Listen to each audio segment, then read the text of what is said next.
Indah berbalam si awan petang, berarak di celah pepohon ara. Pemanis kalam selamat datang, awal bismillah, pembuka bicara. Assalamualaikum warahmatullahi wabarakatuh. Salam sejahtera dan selamat malam.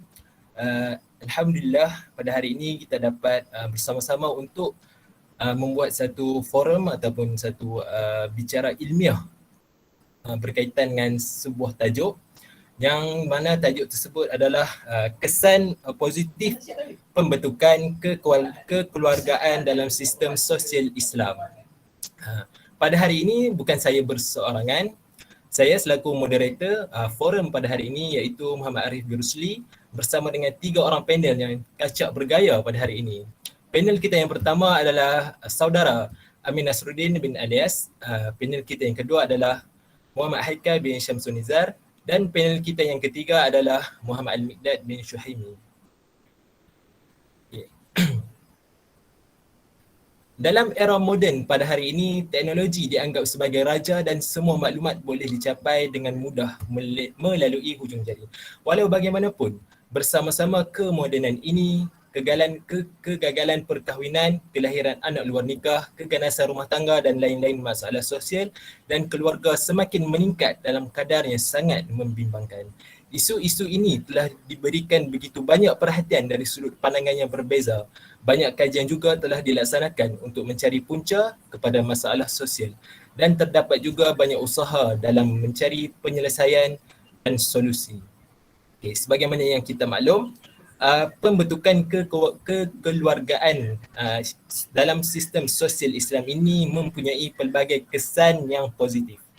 Yang mana kesan positif ini bukan sahaja daripada Al-Quran, malah ia juga ada daripada hadis yang menerangkan bahawa Nabi Muhammad SAW adalah contoh terbaik dalam mengamalkan nilai-nilai kekeluargaan yang tinggi di kalangan ahli keluarganya. Kedua-dua Al-Quran dan hadis juga telah memberikan perhatian serius kepada tugas-tugas dan tanggungjawab yang harus dilakukan oleh ahli keluarga. Okey, jadi soalan saya yang pertama kepada panel kita yang pertama iaitu saudara Amin Nasruddin, apakah kesan positif pembentukan kekeluargaan dalam sistem sosial Islam? Dipersilakan. Baiklah, Assalamualaikum warahmatullahi wabarakatuh. Terima kasih diucapkan ke atas moderator kita, Muhammad Arif. Jadi, antara nilai-nilai kekeluargaan dalam Al-Quran adalah Al-Quran merupakan sebuah kitab panduan dan merupakan salah satu nikmat terbesar daripada Allah Subhanahu Taala kepada hamba-hambanya. Dan terkandung di dalam kitab suci ini pelbagai pedoman untuk setiap aspek kehidupan manusia. Setiap apa yang disebutkan di dalam Al-Quran adalah merupakan nilai-nilai yang mulia kerana ianya merupakan bimbingan dari Allah Subhanahu Wa Taala. Terdapat pelbagai nilai-nilai murni di dalam kitab suci Al-Quran dan ianya bukan bersifat tunggal atau berasingan, malah sentiasa bersepadu dan saling menyempurnakan di antara satu sama lain. Integrasi di antara setiap nilai-nilai kekeluargaan ini mampu membantu dalam pembentukan sesebuah institusi kekeluargaan yang sempurna. Dan tanpa proses ini, sesebuah keluarga itu akan kehilangan asas-asas pembentukan tersebut yang akan membawa kepada perpecahan dan keretakan rumah tangga.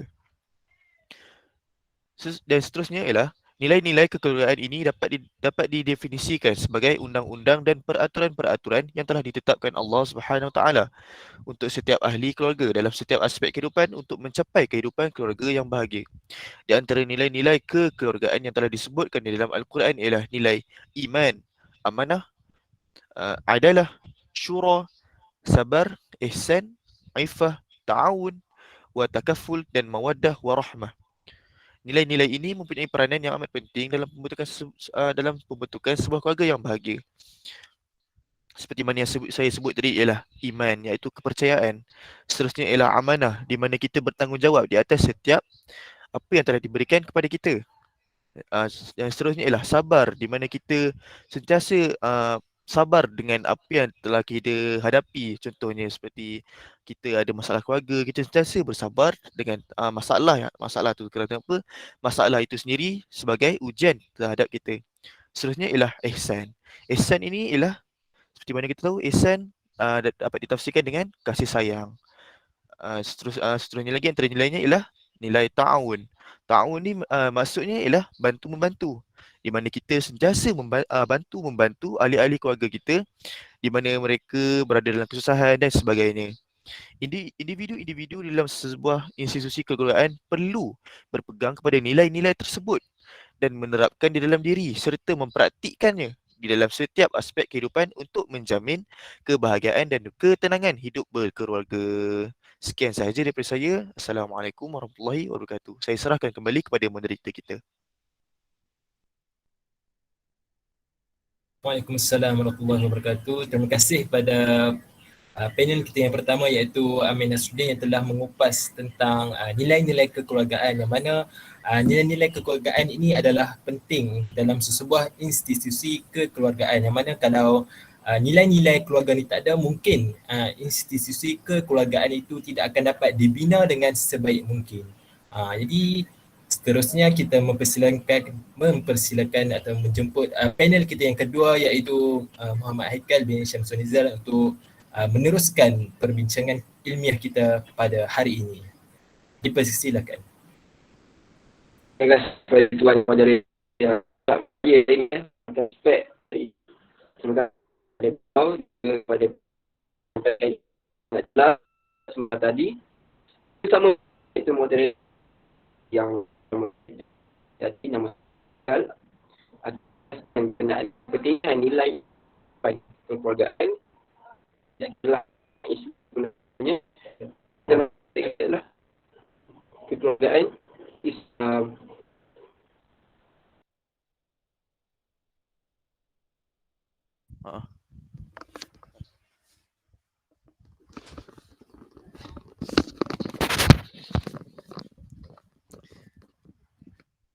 Assalamualaikum. Maaf, ada masalah teknikal sedikit. Baiklah, kita teruskan kepada yang kedua iaitu isi yang pertama kita berkenaan dengan kepentingan nilai. Jadi yang pertama, seperti mana semua kita tahu, nilai ini sangat penting dalam Islam kerana dalam kekeluargaan itu sendiri, dalam sabda Rasulullah SAW, di mana Rasulullah telah meriwayatkan dalam sebuah hadis riwayat Bukhari dan Muslim yang berbunyi, seorang wanita dinikahi kerana 4 perkara: hartanya, keturunannya, kecantikannya dan agamanya. Pilihlah agama, nescaya kamu akan beruntung. Jadi melalui hadis ini kita dapat fahami bahawa Islam itu telah memberi panduan yang jelas bahawa Islam ini sangat mementingkan kepada keagamaan dan keimanan berbanding nilai-nilai yang lain. Tapi nilai-nilai yang lain juga penting bagi kita membina keluarga yang bahagia. Baik, apakah kepentingan nilai-nilai dalam pembentukan sebuah kekeluargaan itu? Jadi yang pertama ni adalah nilai ini dimainkan peranan penting. Bukan sahaja dalam aspek sosial, tapi dalam aspek sosiologi, psikologi dan juga sosio-budaya. Jadi ini adalah kerana nilai-nilai tersebut dapat menjaga keamanan dan menjauhi kejahatan dalam masyarakat. Jadi sekiranya tidak dapat nilai dalam diri seseorang, maka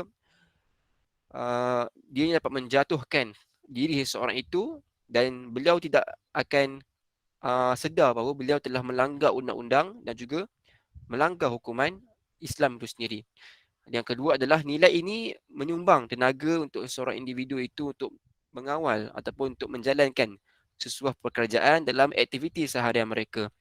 Jadi apabila adanya nilai, tidak adanya pertelingkahan, tidak adanya perpecahan dan juga tidak adanya pergaduhan dalam kemasyarakatan kita sendiri. Jadi sebab itulah nilai ini penting sebagaimana yang dinyatakan oleh Abdul Bari bila mengatakan bahawa nilai ini mempunyai manfaat yang sangat besar kerana ianya membentuk watak Muslim yang seimbang dan menyatukan diri masyarakat dan juga menguatkan kehendaknya. Sebab apa? Sebab ada nilai-nilai ini. Jadi seterusnya adalah yang terakhir adalah nilai ini mempunyai peranan dalam bidang bimbingan dan kaunseling psikologi. Jadi seperti mana kita tahu, nilai ini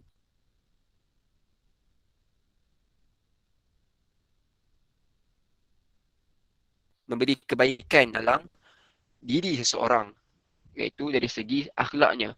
Jadi semakin mendalam nilai-nilai itu dipupuk, semakin mudah untuk kita, untuk seseorang itu beroleh tingkah laku yang positif akan berlakunya kemajuan dalam pembentukan masyarakat yang mempunyai nilai sosial yang sangat tinggi dan juga mempunyai adab dan juga akhlak yang sangat baik seperti mana yang dituntut dalam Islam. Jadi tanpa bercakap panjang, saya serahkan kembali majlis kepada moderator untuk meneruskan majlis kita pada hari. Terima kasih. Terima kasih kepada saudara Haikal yang mana telah mengupas tentang kepentingan nilai-nilai nilai-nilai kekeluargaan di dalam kehidupan, yang mana boleh saya simpulkan bahawa nilai-nilai kekeluargaan ini adalah sebuah kekuatan yang bukan sahaja mampu untuk menyatukan keluarga, masyarakat atau negara, tetapi juga mampu untuk menyelesaikan apa sahaja masalah etika dan kemudian mampu untuk membina sebuah keluarga, masyarakat dan negara yang kuat dan berjaya dalam menuju keredaan Allah Subhanahu Wa Taala. Tapi nilai-nilai ini tak dapat berfungsi dengan baik, melainkan dengan kita berusaha. Kita sendiri yang berusaha untuk membentuk keluarga yang bahagia, keluarga yang harmoni. Itu adalah kita sendiri sebagai ketua keluarga kita, sebagai seorang lelaki itu ketua keluarga, kita perlu bekerja keras dan semua tanggungjawab ini bergantung pada diri kita sendiri untuk kita membentuk sebuah keluarga yang bahagia. Ya. Okey, tanpa meninggalkan masa, saya menjemput panel kita yang ketiga, iaitu Muhammad Al-Miqdad. Dipersilakan.